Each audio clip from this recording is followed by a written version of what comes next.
احمد رضا ہمارا سبھی کو پسند ہے، جس کو نہیں پسند وہ تو دیوبند ہے۔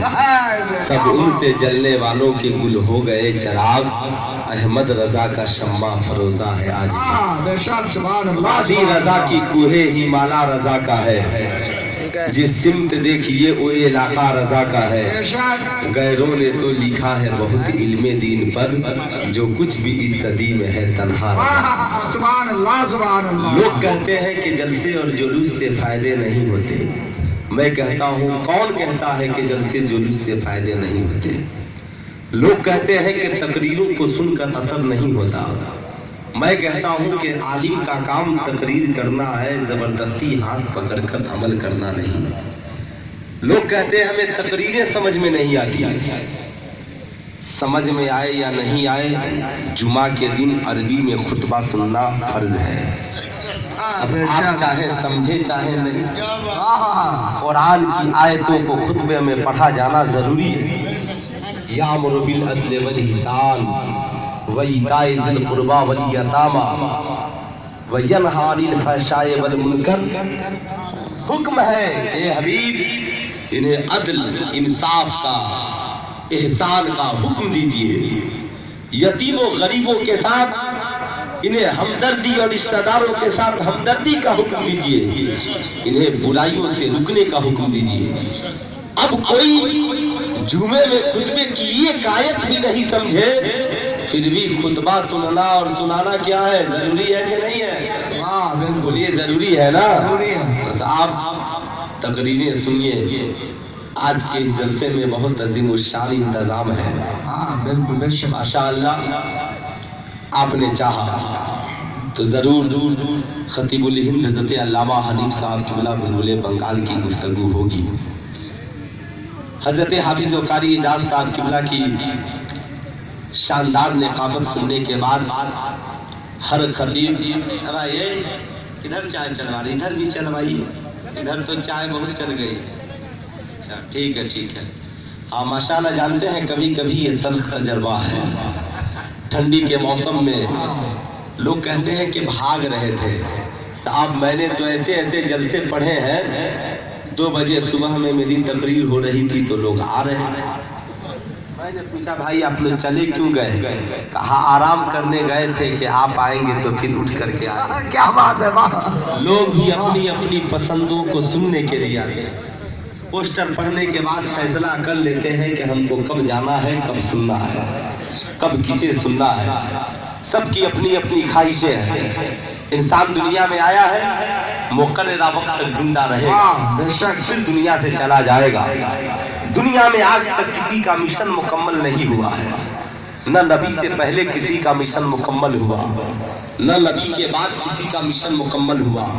نبی سے پہلے آدم آئے، گئے تو کہا میرے بعد شیش آنے والے ہیں، شیش گئے تو کہا میرے بعد دانیال آنے والے ہیں، دانیال گئے تو کہا میرے بعد یحییٰ آنے والے ہیں، یحییٰ گئے تو کہا کہ میرے بعد ابراہیم آنے والے ہیں، ابراہیم نے کہا فکر مت کرو میرے بعد اسماعیل ہے، اسماعیل نے کہا فکر مت کرو میرے بعد موسیٰ آنے والے ہیں، موسیٰ نے کہا فکر مت کرو میرے بعد عیسیٰ آنے والے ہیں۔ مگر نبی گئے تو یہ نہیں کہا کہ میرے بعد کوئی آئے گا۔ اور ذرا اسے یاد رکھیے گا، نہ نبی سے پہلے کسی کا مشن مکمل ہوا، اب ذرا نبی کے بعد دیکھیں، روزانہ نئی نئی تحقیقیں ہوتی ہے، نئے نئے قوانین بنتے ہیں، مگر آج تک بھارت کا سنویدھان مکمل نہیں ہوا، آج تک بھارت کے اقوام متحدہ کا قانون مکمل نہیں ہوا، آج تک بھارت کی تاریخ مکمل نہیں ہوئی، نہ کسی سائنٹسٹ کی فکر مکمل ہے، نہ کسی سائنٹسٹ کی تھیوری مکمل ہے، نہ کسی سائنٹسٹ کی لکھی ہوئی تحریر مکمل ہے۔ ایک سائنٹسٹ مرتا ہے تو دوسرا اس کی تحقیق کو آگے بڑھاتا ہے، دوسرا مرتا ہے تو تیسرا اس کی تحقیق کو آگے بڑھاتا ہے۔ ایک پروفیسر اور لیکچرر دنیا سے چلا جاتا ہے، دوسرا اس کے آگے لکھتا ہے۔ آئنسٹائن کے نظریہ، آئنسٹائن تو مر گیا مگر اس کی نظریہ پہ اس کے آگے تحقیق شروع ہوئی۔ صاحب وہ مرتا ہے، دوسرا اس کے بعد تحقیق شروع کرتا ہے، وہ مرتا ہے، تیسرا مسئلہ اس کے بعد تحقیق شروع کرتا ہے. یہ تحقیق کب تک چلتی رہے گی؟ تو آپ کہیں گے مولانا جب تک دنیا باقی رہے گی فروعی مسائل پہ لوگ تحقیقیں کرتے رہیں گے. مگر قسم خدا کی صرف دنیا میں ایک انسان ہے جس کی تحریر بھی مکمل ہے اور جس کی گفتگو بھی مکمل ہے، جس کی علم بھی مکمل ہے، جس کی شان بھی مکمل ہے، جس کے زبان سے نکلے ہوئے جملے بھی مکمل ہے، اور جس پہ نازل ہونے والا قرآن بھی مکمل ہے، اور جس نبی کا دنیا میں دیا ہوا پیغام بھی مکمل ہے، اور وہ صرف ایک انسان ہے اور اس انسان کا نام محمد الرسول اللہ صلی اللہ تعالیٰ علیہ وسلم. بے شک بے شک، بہت خوب. دنیا میں صرف نبی ہے سبحان اللہ سبحان جن کا اللہ. مشن مکمل ہے، جن کی گفتگو مکمل ہے، بے شک. جن کا کردار مکمل ہے. نبی نے جو حکم دیا تھا نماز کا طریقہ 1400 سال پہلے وہی تھا، آج بھی وہی ہے. قرآن 1400 سال پہلے وہی تھا، آج بھی وہی ہے. روزہ کا طریقہ 1400 سال پہلے وہی تھا، آج بھی وہی ہے. حج کا طریقہ 1400 سال پہلے وہی تھا، آج بھی وہی ہے. غسل کا مسئلہ 1400 سال پہلے وہی تھا، آج بھی وہی ہے.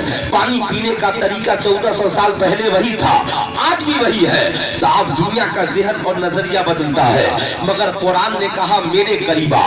جب میرے قریب آؤ گے تو ہم تجھے مکمل تھیوری دیں گے، ہم تجھے مکمل ضابطہ دیں گے، ایسا ضابطہ دیں گے کہ تیری دنیا بھی مکمل ہو جائے گی، تیرا آخرت بھی کامیاب ہو جائے گا، تیری آخرت بھی کامیاب ہو جائے گی. تو دنیا میں بھی کامیاب ہوگا، آخرت میں بھی تیرا نصیبہ چمکے گا.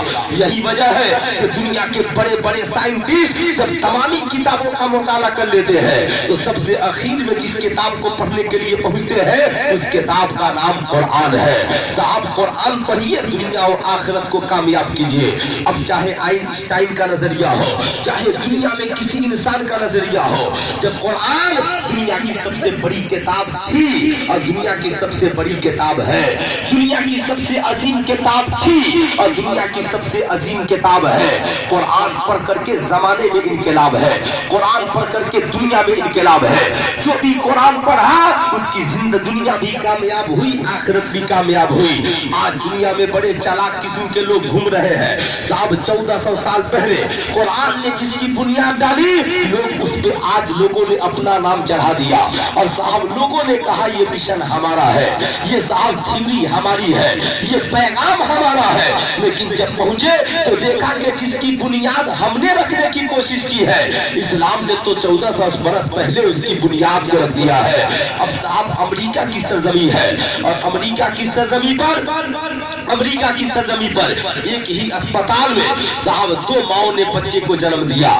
آج کے اس فتن دور میں آپ نے دیکھا ہوگا صاحب ہر انسان چاہتا ہے کہ بیٹی میرے گھر میں پیدا نہ ہو، بلکہ لوگوں کی خواہش ہے کہ میرے گھر میں بیٹا پیدا ہو. اگر 3 بیٹیاں جس کے گھر میں پیدا ہو گئی تو صاحب لوگوں پہ مصیبت کی پہاڑیں ٹوٹ جاتی ہے اور لوگ اسے صاحب ہم پہ صبر کی تلقین کرتے ہیں اور کہتے ہیں کہ صاحب صبر کیجئے. کیا کیجئے گا؟ اب صاحب بیٹی کے لیے صبر کیجئے، یہ ہمارے سماج میں بہت بڑی مصیبت کی بات ہے. معاملہ یہیں تک نہیں پہنچا بلکہ معاملہ تو یہاں تک پہنچ چکا ہے کہ اگر ایک عورت 5 بیٹیوں کو جنم دے دے تو صاحب اس کا شوہر اسے چھوڑنے کے لیے آمادہ ہو جاتا ہے، تیار ہو جاتا ہے. اس کی ساس کہتی ہے اسے چھوڑ دو، اس کا سسر کہتا ہے اسے چھوڑ دو، دوسری شادی کر لو تاکہ تمہاری زندگی میں بیٹا آ جائے. لیکن میں آپ سے پوچھنا چاہتا ہوں، آئیے ہم حضرت آدم علیہ السلام کی زندگی کو دیکھتے ہیں. اے آدم بیٹا ہوا سے ہے، اولاد ہوا سے ہے یا حضرت آدم سے ہے؟ جب آپ تحقیق کریں گے تو پتا چلے گا یہ بات جھوٹ ہے کہ بیٹا یا بیٹی ماں کے طرف سے ہے، نہیں بلکہ بیٹا یا بیٹی تو یہ باپ کی نسل سے ہے، باپ کی نسل سے ہے. اب صاحب معاملہ چاہے جو بھی ہو لیکن آپ جب اسے پڑھیں گے تو آپ کو پتا چلے گا عورت صرف اسے جنم دیتی ہے لیکن بیٹا یا بیٹی باپ کے